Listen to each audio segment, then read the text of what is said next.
Hello there. Welcome back to Cost and Management Accounting and Five. In this video, we want to look at the question paper of November 2023.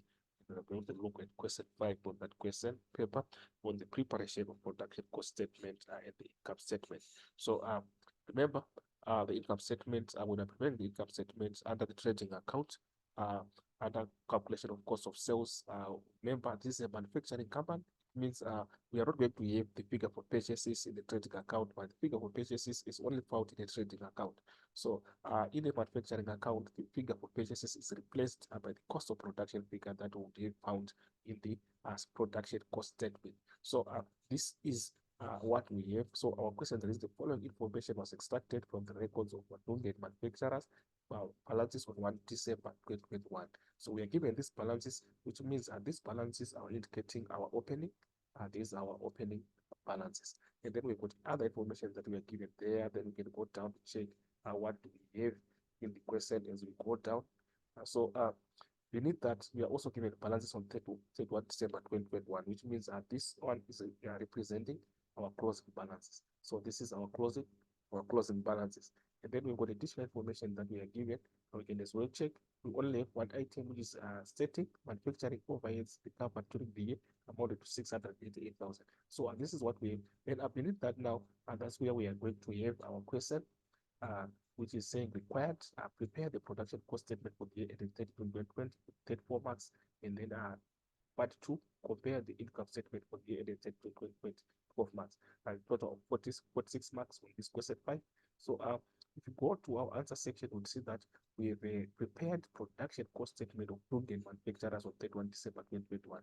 So remember, this is a production cost statement. So we are going to first of all, calculate the prime cost, and then we can now add our manufacturing overheads so that we arrive at our cost of production. So in our calculation of prime cost, we are going to first calculate again the cost for material, which is the material cost, and then we also add to the direct labor cost, and then we are going to get the total for prime cost. So the figure that we are going to start with is the figure for trading stock that we are having for raw materials at the beginning of the year.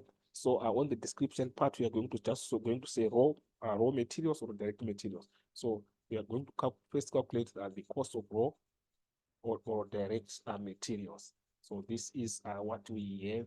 And then beneath that, we are now going to have our stock, which is the opening stock. This is the opening stock on 1 December.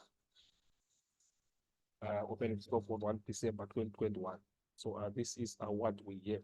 And then we can go to our question. We see that 1 December 2021 is representing at the beginning of the year. So if you go up there, we've got information that we are given in terms of our opening balances. So remember, we've already indicated that this is our opening balances, and on 1 December 21, that's the beginning of the period, and we are seeing that our raw materials, we've got 43,300 as our raw material. So this is the figure that we are just going to put there, 43,300. So we can go back and put that figure. We have 43,300.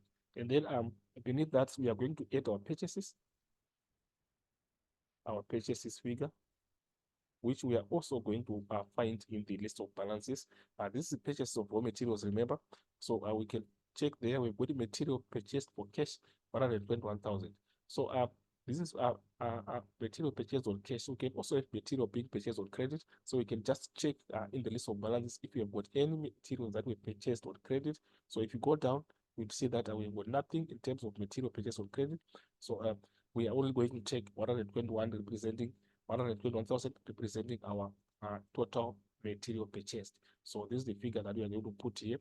So we are going to say here purchases, and the figure that we have is 121,000. So we are going to say 121,000, and then after that, if you add the two, we are going to find the figure for stock available. So here we add 43,300 plus 121,000. We are going to get the figure for stock available. So we can as well try to calculate that by saying 43,300 and then we add our 121,000. And then we are going to get 164,300. So it means here we've got 164,300 representing our stock available. Right. Beneath that now, that's when we are going to check if we put some returns, and then also subtract our closing stock. If we are having our closing stock there. So we can check for returns, and you see that our returns we're having in them here.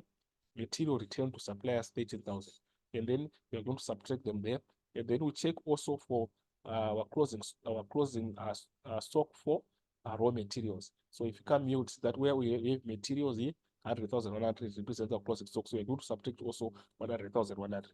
So we come here on the other section, just summarize as such. So we know here what we are saying here. We are saying we are going to have our raw materials are returned, and then we have our closing stock. So for raw materials returned, remember the figure that we found there.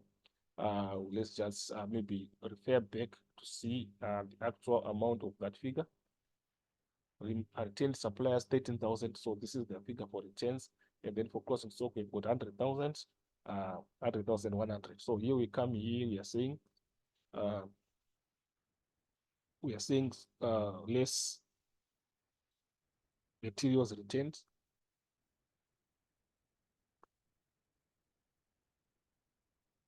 and we got 13,000. And then also we have got our stock, which is the closing stock, which is at 31 December 2021. So the figure for stock, remember, is 100,100. Remember, these two figures we are subtracting them, so you can just put them in brackets to show that we are subtracting. So having done that now, we are now supposed to calculate the figure that we are going to find is direct material used. So remember, the calculation that we are making here, we are trying to calculate the figure for direct material used. So basically what we are saying calculation that is being done here is for calculation of direct material use. So here we are going to say direct materials used. So basically we are going to say 43,300 plus 121,000 plus 164,300 minus 13,000 minus 100,100. And then the figure that we are going to get is 51,200, which we are going to put here, 51,200. So this is what we have. And then we can as well try to check for other elements that are going to follow. So after direct material use, now we've got now material use. So we need the figure for direct labor cost, and then we can add to get our prime cost. So we are saying here we are going to have our direct labor.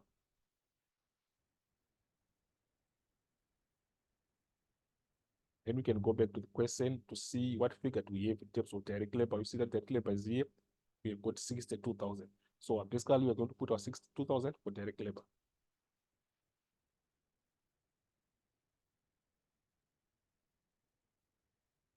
For direct labor, we are saying 62,000. So this is what we have in terms of our direct labor.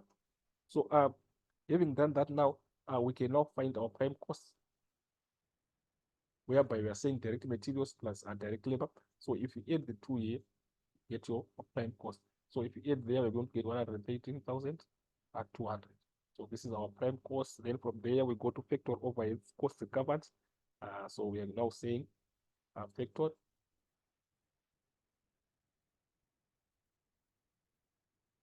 overhead cost recovered.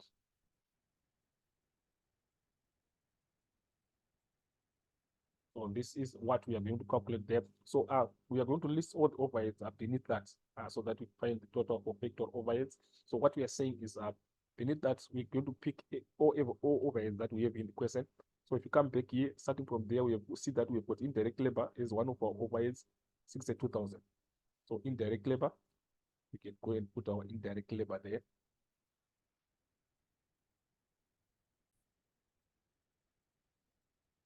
So we are saying indirect labor, we've got 62,000.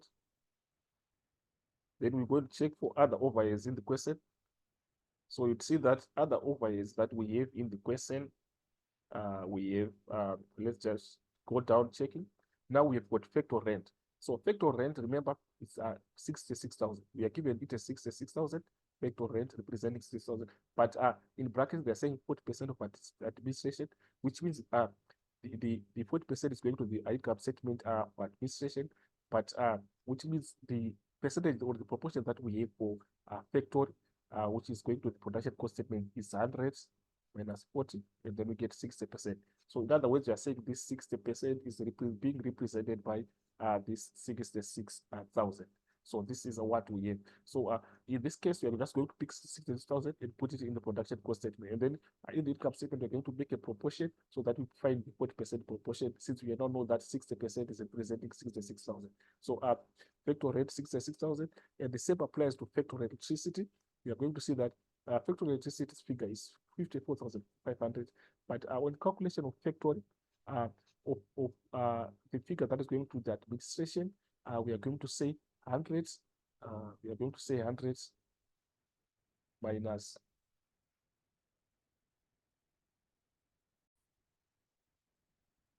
we are going to say 100 minus 20, and then we are going to get your 80. So our 80% there is now representing the administration. So basically, we are going to say our 20% is equal to the figure for electricity, which is 54,500. What about our 80%? This is what we are going to do in the income statement. So in this case, we're just going to pick 66,000, 54,500 as it is. So we come here and we just put those figures as they are. Now we are saying for factor rent,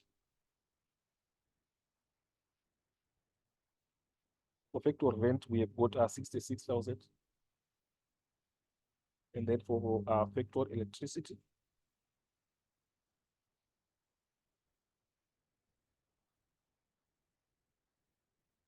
let's just try to see the spelling there.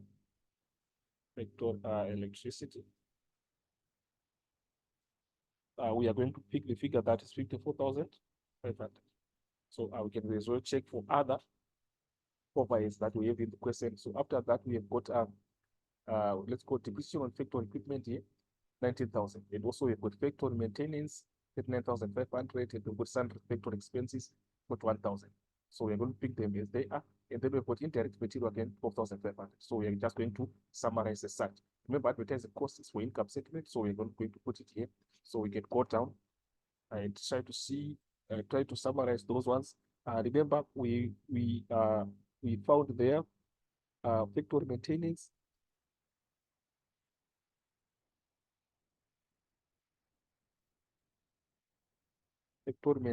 and the figure that we have for factory maintenance, 10,500. And we can just try to see, we are going to list them all. After factory maintenance, we put sundry factory expenses.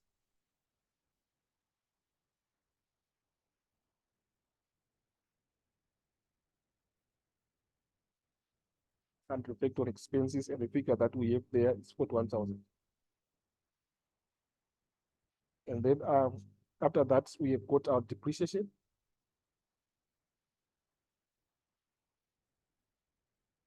Depreciation, and this is for factory equipment.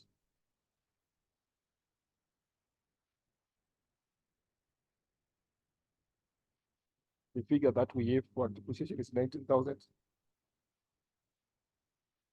Right, so I would see that these are the other items that we have there, that we have listed there.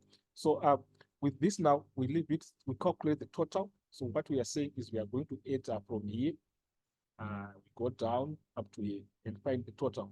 So if you add there, we are going to see that the total that we are going to get there is going to be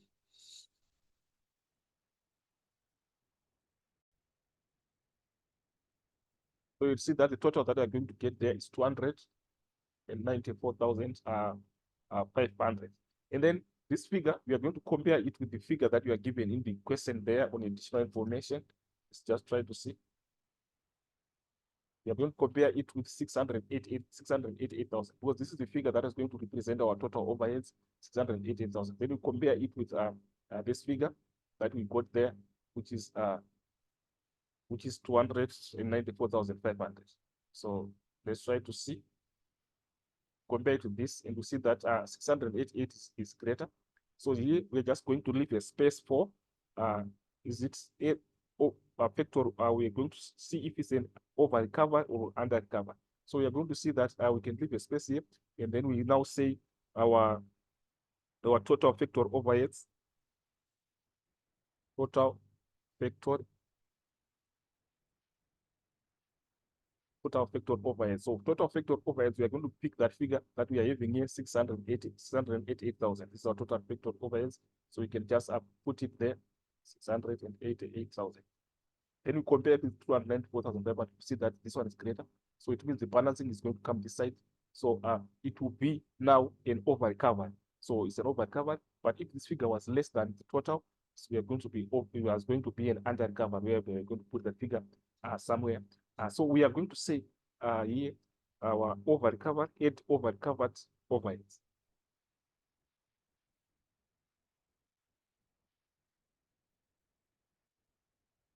Over recovered overheads, and the amount that we are having, we are now saying 680,000 minus 294,500, and you are going to get 393,500. So this is what we have. So we go down now. Remember, we are now trying to add the figure that we have on top there. So we can just remove this figure. So we are saying the figure that we have here, 113,200. So prime cost plus the total for overhead, factor overhead cost, we are going to add them, and then we get a total. So we are going to say 113,200, and then we add our 688,000. And then the total that we get there is going to be our total cost of production. So it's going to come here as our total cost of production. And the total comes here, 680,000 plus the 130,200 for prime cost, and we are going to get 801,200. So here we're going 801,200. Then from there, we are supposed to, from there now, we can add our working process, which is the opening, add opening working process. So opening working process, we can get it in the question. We are seeing that the figure that we have, this figure that we have here, represent our closing balance, the closing working process, 5,000. Then for opening working process, we get it there, which is 15,000. So we can add 15,000, then we subtract the closing, which is here, which is 25,000. So this is what we have. So we can just go and do your search. Opening working process, the figure that we have for opening working process is 15,000. So we are going to add there. And then if you add there, the figure that you're going to get is 816,200. And then here we are going to say less closing working process. And then because working process of closing, remember, is 25,000, then we're going to subtract it. And then the net answer that we're going to get there now is the total cost of production. So we are saying here, we are now having our cost of production of finished goods.